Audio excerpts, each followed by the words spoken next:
तर नमस्कार मित्रांनो, आपल्या सगळ्यांचं स्वागत आहे मॉडर्न डॉक्टर युट्यूब चॅनलवर.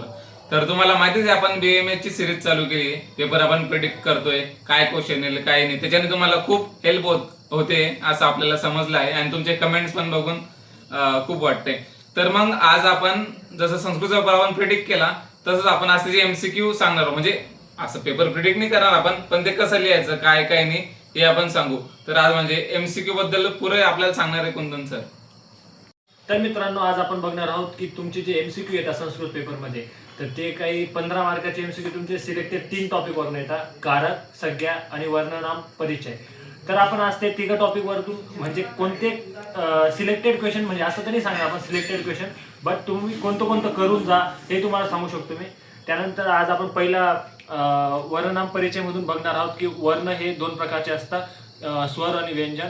तर तसंच याचा संख्या इम्पॉर्टंट आहे. तुम्ही संख्येवर लक्ष द्या. आता इकडे 13 आहे, इकडे 33 आहे, म्हणजे स्वर 13 असतं, व्यंजन 33 असतं, हे लक्ष द्या.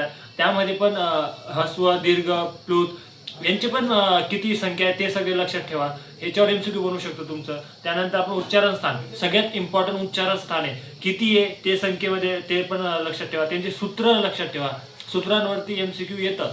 आणि त्यानंतर उच्चारण वर्ग, त्या वर्गामध्ये आता तुम्ही जर कंठ घेतलं तर आता सूत्र जर तुमचं पाठ असेल तर सूत्रामध्येच दिलेलं आहे की तुम्ही उच्चारण वर्ग कोणता आहे.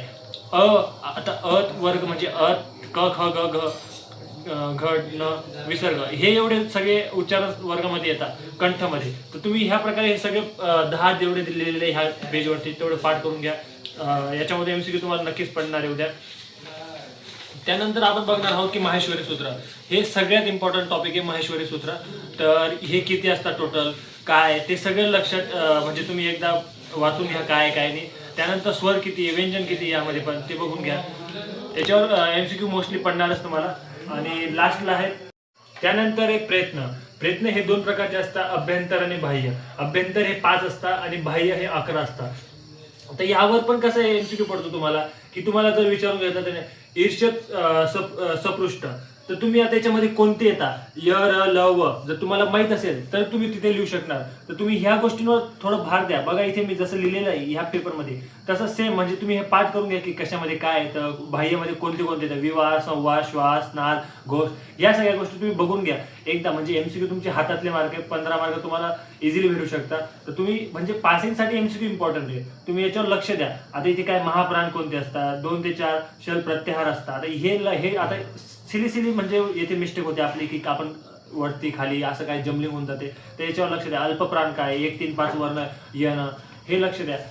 त्यानंतर आपण संज्ञा बघणार आहोत. जसं तुम्हाला संज्ञाच्या या संज्ञामध्ये काय आहे की सूत्र, जेवढे सूत्र दिले सगळे सूत्र पाठ करून घ्या. सूत्र एकदम इम्पॉर्टंट आहे. जेवढे आता तुम्हाला इथे दिसत आहे की संयोग, संहिता, अनुनासिक, हे सगळ्या गोष्टींचे जेवढे हे आहे सूत्र ते पाठ करा. बाकी दुसरं काही सूत्रांवरच क्वेश्चन येणार तुम्हाला याच्यामध्ये. असं वेगळं क्वेश्चन काही येणार नाही की तुम्हाला असं विचारून गेलं याच्यामधली कोणती संज्ञा आहे, असं काहीच नाही असणार, फक्त सूत्रावरती येणार याच्यामध्ये. त्यानंतर आपण कारकवरती आपण जसं की बघू शकतो की आता इथे आपल्याला दिलंय की कर्ता, कर्म, करण, संप्रदान, अपादान आणि अधिकरण. तर तुम्हाला आता ही सिक्वेन्सची पार्ट आहे. पण याच्यामध्ये आता एक कालच्या व्हिडिओमध्ये मी बोललो होतो तुम्हाला की अधिकरणला आपण षष्टी लावतो, ते चुकीचं होतं, सॉरी. आता तुम्ही हे लक्षात घ्या की अधिकरण कारकला सप्तमी विभक्ती लागते आणि संबंधला आपण षष्टी लावतो. त्यानंतर क्वेश्चनमध्ये ही चुकी नका करता की अधिकरणला तुम्ही षष्टी लिहून येणार, तुमचे मार्क्स कटतील. त्यामुळे सांगतोय की अधिकरण कारक जर तुम्हाला ओळखायला आलं की असं काय कोणता कारक आहे, तुम्ही जर ओळखलं की हे अधिकरण कारक आहे, तर तिथे विभक्ती लिहावं लागते तुम्हाला. विभक्ती तिथे सप्तमी लिहिजा, षष्टी नाही. आणि लास्टला तुम्हाला हे टेबल जे दिसतंय याच्यामध्ये पण तुम्हाला सूत्र जे आहे ते पाठ करायचे आणि इझी सूत्र आहे, काही जास्त अवघड नाही आहे. हे खाली जे टेबल दिसते म्हणजे काय, आता तुम्हाला जर द्वितीय विभक्ती आहे तर कारक कोणता असणार, कर्म. तर आता त्याच्यामध्ये बघा तुम्हाला हे जे शब्द दिसत आहे, अंतरा, अंतरेण, उभयता, परिता, सर्वतर, निकषः, हे गोष्टी. आता मग तृतीय करण कारक मध्ये जर तुमचं कन्सेप्ट क्लिअर नाही पण तुम्ही हे टेबल वाचलं असेल, म्हणजे पिता सह पुत्र गच्छति, म्हणजे म्हणजे कोणी सोबत येतंय किंवा तुम्हाला काही बॉडी रिलेटेड काही विकार झालेले, तर त्याच्यामध्ये तुम्ही करण कारक डोळे बंद करून लिहून द्या, कारण तेच असणार आहे त्याचं आन्सर, करण कारक. आणि इथे तुलनाचा काही विषय असला तिथे पण करण कारक तुम्ही लिहू शकता.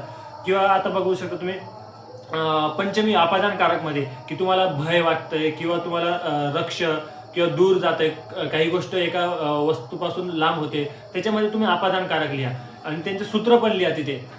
त्यानंतर आपण बघणार आहोत की आता परस्मैपदी पद आणि आत्मनेपदी पद, म्हणजे हे MCQ साठी तर नाही आहे पण तुमच्यासाठी इम्पॉर्टंट आहे. हे जे 2 टेबल लिहिलेले आहे याच्यामध्ये बघा तुम्हाला इझी हे शब्द जर तुम्हाला म्हणजे ती, त, अंती हे जर तुम्हाला त्या धातुरूपचे क्वेश्चन आहे येतील याच्यावरनं.